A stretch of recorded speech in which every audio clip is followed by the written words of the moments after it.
So microminerals iron, that's chapter 12, page number 226. Those who have the textbook, please mention the page number in the chat box. You may have a new textbook, new edition textbook. Please mention the new page numbers in the chat box.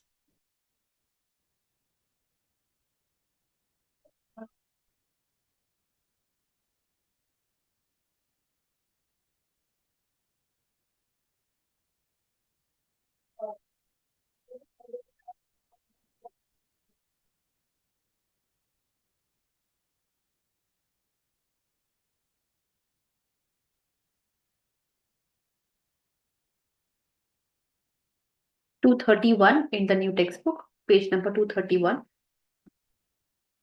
So those who are joining late, please help them out with the page number or the topic name.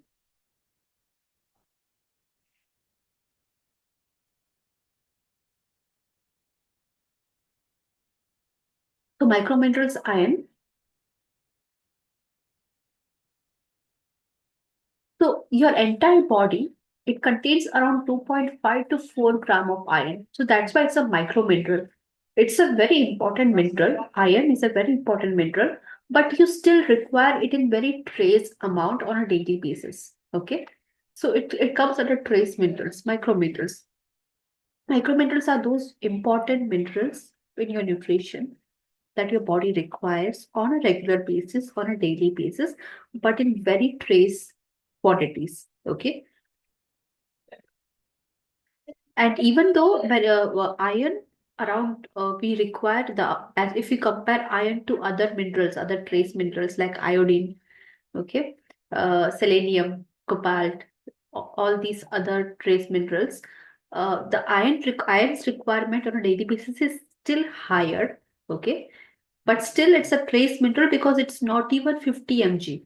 Okay, it's not even 50 mg that you require on a daily basis. The most iron is required by pregnant women, and that is also 27 mg per day. Okay, pregnant woman requires 27 mg of iron on a daily basis. So the highest a human would require in a physiological state of pregnancy is 27 mg. Okay, men require less amount of iron as compared to women, especially women who are in the reproductive age group require more iron because of the loss of blood through menstruation. Okay, and just like iron, we have other trace minerals like nickel, silicon, vanadium, cobalt, selenium. They all are part of microminerals. Okay. Distribution of iron in the body, how it is distributed. So total body iron is around 3.3 to 5 grams. Okay, 3 to 5 grams is the iron requirement that your body stores. Any average adult should have at least 3 to 5 grams of iron in the body, stored in the body. Out of this 3 to 5 grams, 60 to 70% is your hemoglobin in your blood. Okay, majority of the iron is in your circulating blood. 15 to 30% is stored in the liver or reticuloendothelial system. RE system means it's reticuloendothelial system. What is the reticuloendothelial system? It includes your bone marrow, your spleen, okay, blood producing organs. Okay, the organs that are involved in the production of blood, in the production of red blood cells. They come under reticuloendothelial system. Mainly, it's your bone marrow and your spleen. Okay, so in the other second largest store of iron in your body, it's in your liver, in your spleen, in your bone marrow, in the form of ferritin or hemosiderin. Okay, in the blood, it is in the form of hemoglobin. Okay, iron plus protein. Heme is the iron, globin is the protein. So, iron protein combination is hemoglobin. In the liver, it is in the form of ferritin, stored in the form of ferritin, hemosiderin in your reticuloendothelial system. And 4% of iron is in your muscles. Myoglobin is a muscle protein. Okay. 4% of iron is stored in your muscles. And 0.1% is in the blood plasma called as transferrin. Transferrin will help to move the iron from your intestine to wherever it has to go and be settled. Okay. Iron on its own, it cannot circulate freely in the blood. It requires certain proteins from here and there to move around. Okay. Minerals usually, they do not freely circulate in the blood. Usually, most of the minerals. They require some protein that, some carrier protein, okay, to transfer them around. So transferrin is the protein that helps you, helps the blood to keep iron, keep transporting iron. Okay. So this is the distribution of iron in your body. Coming to the functions of iron. So from exam point of view, this is very important. Functions of iron are a very important part of the topic. Okay.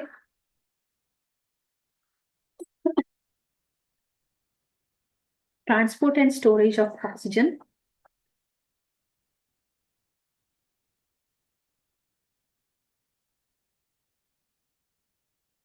So each gram of hemoglobin, it contains around 3.34 microgram of iron. Each gram of hemoglobin. Okay. So this iron along in the form of hemoglobin, and also the iron that is present in the form of myoglobin in your muscles, okay, they have this unique characteristic of binding, of getting stuck to the oxygen molecules. Okay. And when the hemoglobin keeps moving in the blood, since the oxygen molecules get stuck to hemoglobin, the oxygen is also moving along with the hemoglobin. So this is how the blood transports oxygen, because of the tendency of hemoglobin to attach to oxygen molecules. Okay. And also myoglobin is the store in your muscles where again oxygen can be stored, where it is kind of reserved. Oxygen molecules are reserved in myoglobin. So whenever you require a spurt, you have to run immediately from a place. Okay, you need that sudden quick spurt of energy. The oxygen which your myoglobin stores, okay, that gives you the push to run. Okay, so this is how iron plays a very important role in the transport of oxygen and also storage. Transport through hemoglobin, storage through myoglobin. Okay. So muscle stores oxygen, the blood transports oxygen because of the presence of iron. Okay. Blood also has iron. Majority of the iron stores is in your blood. Okay. The third largest majority is in the muscles in the form of myoglobin. Okay.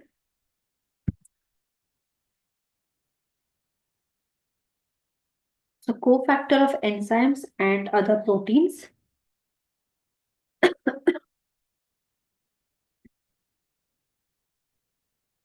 Cofactor means in the presence of iron, the enzymes work better.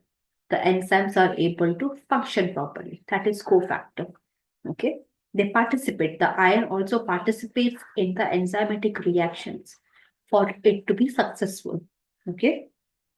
For example, beta carotene, which is a type of vitamin A, but from plants. Plants, when they give you vitamin A, it is in the form of beta carotene, the inactive form of vitamin A. Your body cannot store beta carotene. Okay. Even though you get good amount of vitamin A from plant-based food, okay, like carrots, mango, papaya. But can your body store that vitamin A? No, because it is in the form of beta carotene. It has to be converted in the form of active vitamin A. Okay. So for this conversion to take place from beta carotene to active form of vitamin A, iron should be present. Okay. So that is how iron participates in transmuting, okay, in changing in the chemical structure, or participating or just participating in some enzymatic reactions.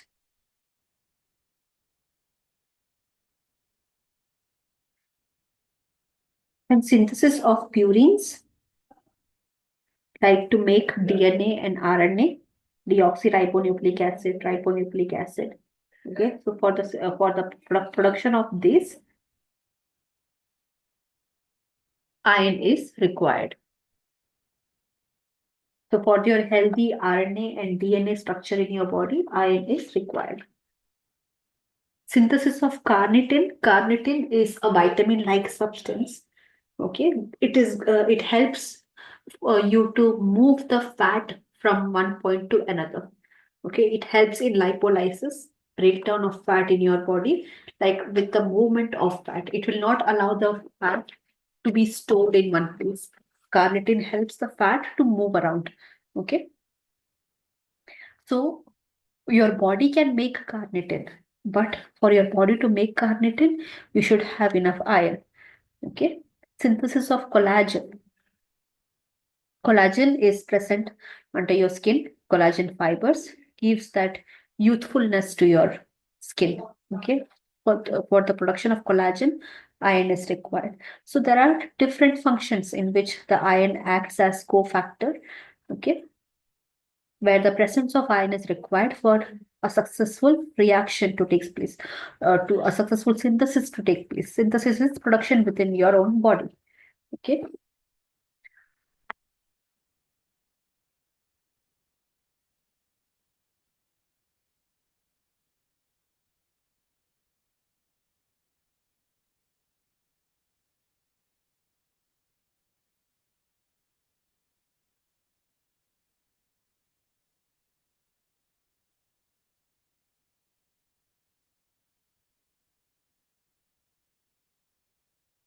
Next is the formation of red blood cells. It's a very long process. Okay. It takes around 120 days for the red blood cells to survive and to die off, and the new red blood cells to replace the dead red blood cells. Okay.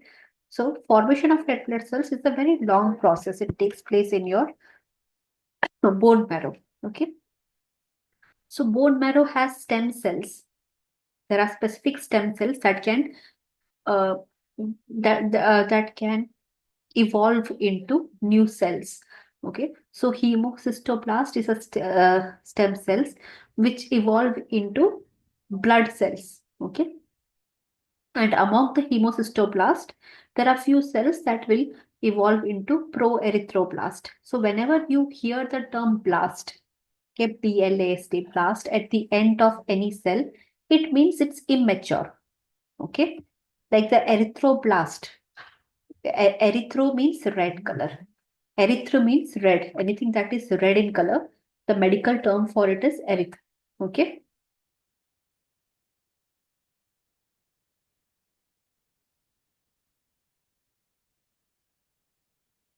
So whenever you hear the term eryth means it signifies the red. Blast means immature, immature cells. So erythroblast means it is red blood cells, but they are immature. Okay. If they are left out into your bloodstream, they will not function as a healthy red blood cell, which is supposed to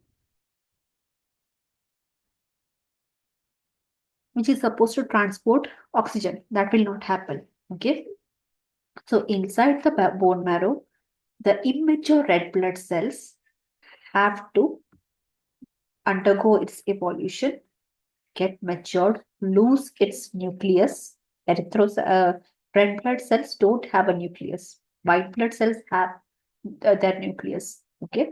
Red blood cells, when they are in the maturation phase, okay, undergoing maturation, they have nucleus, but once they near their maturation, they will have to lose their nucleus. Okay. And then they will be released into the blood. The immature red blood cell reticulocyte has to be in the blood for 28 to 48 hours. Okay, it has to travel in the blood for 28 to 48 hours. Only then it can become a mature, fully functional red blood cell. Okay, so for this formation, hemoglobin is required. Again, hemoglobin, what is it? Iron plus a protein. So iron is required in this phase 2. Iron is required in the phase 2 where the erythroblast is maturing into a normoblast so that it can lose its nucleus. Okay. And then it can be ejected out of the bone marrow into the blood circulation. it will stay in the blood circulation. The immature reticulocyte will be in the blood circulation for 2-3 days, and then it gets mature, and then it is able to function as a healthy red blood cells. Okay, so in the phase 2 of this evolution of your red blood cell, hemoglobin, which is iron and protein, is required. Okay, this is the phase exactly where the iron plays an important role so that your body can make red blood cells. Okay, so people who don't have enough iron in their body, this phase 2 gets arrested. It stops here. Okay, so very less amount of RBCs are secreted out of the bone marrow. Okay, bone marrow releases very less amount of healthy RBC, and it makes you anemic. Okay, that's how anemia happens. Nutritional anemia, iron deficiency anemia happens. Is it clear to all the formation of red blood cells?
If you don't have enough iron, you will not have enough hemoglobin formed in the phase 2. Okay, hemoglobin, iron, protein. If you don't have enough iron, hemoglobin accumulation, that is the phase 2, will not take place. Okay, and that's how you get iron deficiency anemia.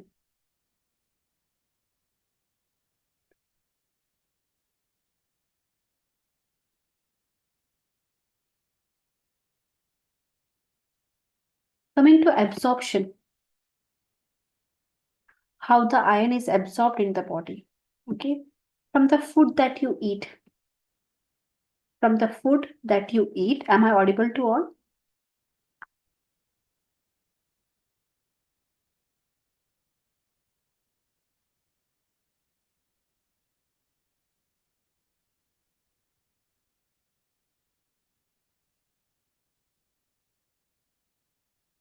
Is my voice clear? Am I audible?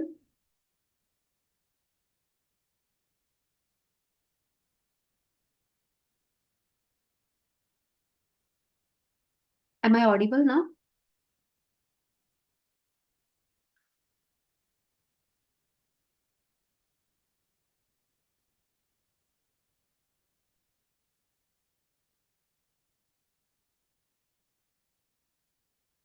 So when from the food that you eat, okay, the ferrous iron, it enters the intestine.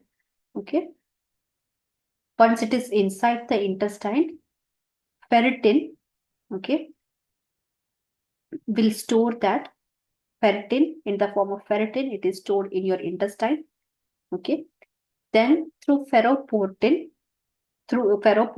is a channel in your intestine through which ferritin can leave your intestine and enter the blood circulation. Okay, blood circulation, again it finds another protein, transferrin. Okay, here it finds a protein ferritin. In the intestine it finds the iron will find the protein ferritin. It will stay there with this protein. Okay, towards the channel of ferroportin. Through ferroportin, iron will leave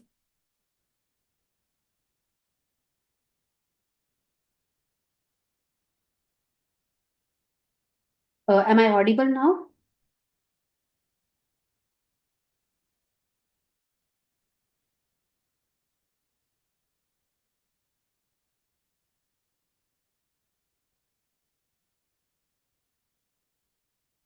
Am I audible now? Is my voice clear?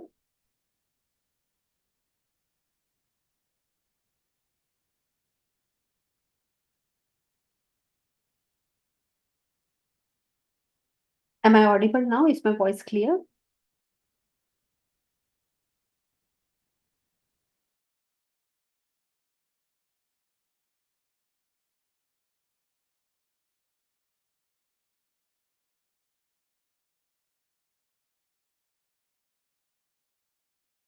Am I audible now? Is my screen visible?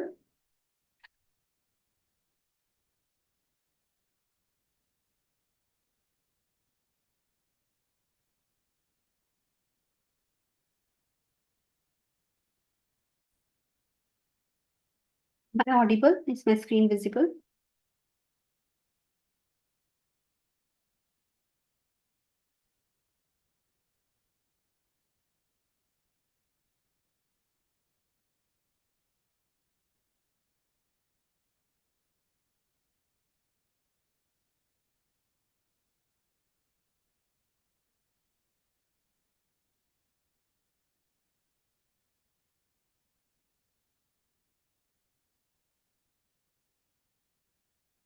Now is my voice clear?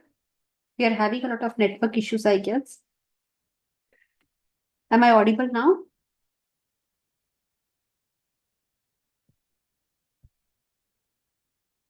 Okay. So in absorption, iron enters the intestine, okay, in the ferrous form. It will find the protein ferritin, get attached to ferritin, stay in the intestine until it finds a port through which it can escape the intestine. This port is called ferroportin. Okay, through ferroportin, it's a ion channel. Through ferroportin, iron will enter the blood circulation. Okay, and transferrin will help it. Transferrin is a protein that will help this iron to reach its destination. Usually it's the liver, bone marrow, spleen, and all. Okay. And the blood will take iron wherever it has to reach. Okay. So from through blood circulation, it reaches liver, spleen, bone marrow, and so on. And it will be utilized for different functions.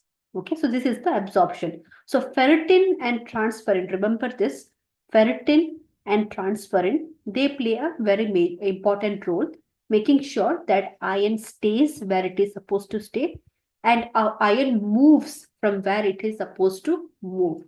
Okay. Ferritin makes sure that the iron stays.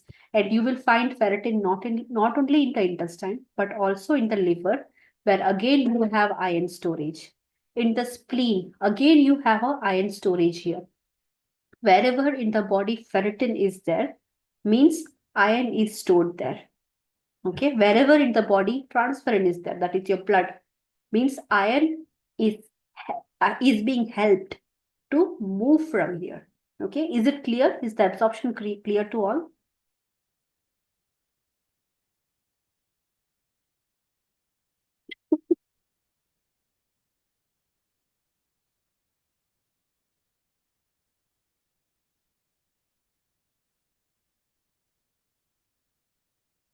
So metabolism, how does the iron leave your body? To your feces, around 11 mg of iron on a daily basis you will lose. Okay, which means the whatever iron you are eating, let's say you are eating 100% of your RDA of iron, but from that 100%, 3 to 5% of iron is what your body actually absorbs. Okay. If you're hitting 100 grams of iron, for example, okay, 100 grams of 100 microgram of iron, 3 to 5 microgram is what your body has the capacity to absorb, not not more than that. So iron is a very tricky mineral for your intestine to absorb. Am I audible? Is it clear? And also through the menstrual loss on a monthly basis for women, who are in the reproductive age group. Monthly, every woman loses on an average 28 microgram of iron every time she has her period. Okay, every time a woman has her period, she is losing around 28 microgram of iron. Okay, the third way through which the body loses iron is through desquamation. What is desquamation? Skin peeling, especially in the month of winters. In the winter months, you see that your skin has that white flakes. Okay, you itch on it, you scratch it, it flies away into the atmosphere. Okay, it is like very similar to dandruff.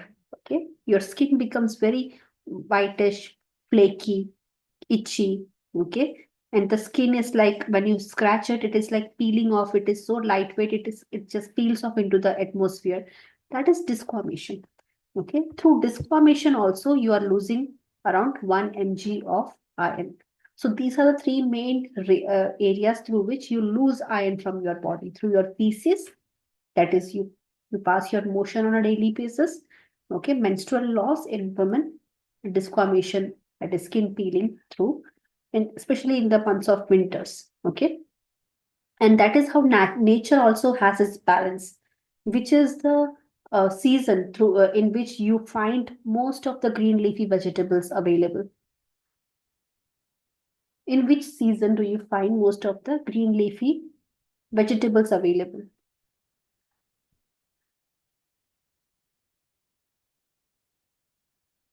Audible to all?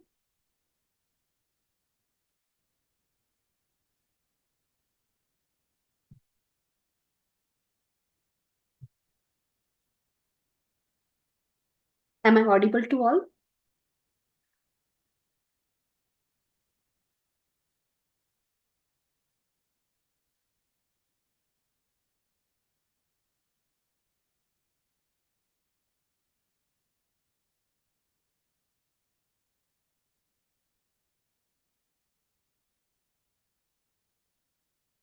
Yeah, it is the month of winter. It is in the month of winter that you have most of the green leafy vegetables are available. And it is also in the month of winter that through your skin, you will lose iron. Okay, so nature has its balance. Okay, even though you're losing your iron, through nature, you're getting the best sources of iron as well. Okay, so even if the voice is breaking, don't worry, please check today's recording. In the recording, the voice would be clear. In the recordings, you will get the complete recording without any voice breakage.